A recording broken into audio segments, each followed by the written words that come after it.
What's up guys, and welcome back to another video. Today I am going to be putting a inverter in my car along with an amplifier. Now you might be wondering what I'm even doing here.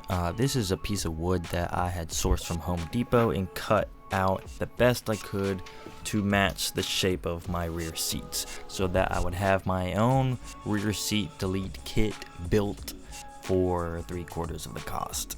Whether it looks as good, debatable, but in my eyes it does its job. That's just a little rundown of what you're looking at right now. Today what we're really doing is just installing this amplifier onto this piece of wood and putting it in the car alongside with my inverter. So here I just sourced some nuts and bolts that I had laying around the house and made it work. I'm putting red Loctite on it. Yes, I understand that I am using significantly way more Loctite than I need to be, but there's just something satisfying about, I don't know, there's just, yeah. And here I am drilling through the wood so that I can put the bolts through and then put nuts on the other side. So I put the screw through and then I hold it on the other side and I flip the whole thing while holding the amplifier. I'm just getting them hand tight here before I go and crank them down. And these happen to be size 11 nuts, so we're just getting our wrench out and we're just cranking them down a little bit.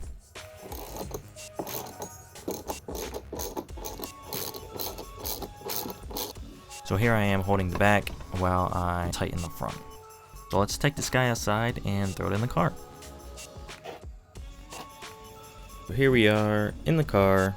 We got 2 Velcro pieces on the back side of the wood and 2 on the car. So now here I am smushing them together. And I lost my glove. The inverter I was talking about, we're gonna make this look nice and clean. Right now the car is kind of dirty, so we're getting there. We're getting there. The biggest thing is getting these 2 items in the car. So this piece is just a little thin and it ended up breaking in the future. So I went ahead and bought another piece of wood that was, I think, 1 inch in thickness, and it worked out a lot better this time around.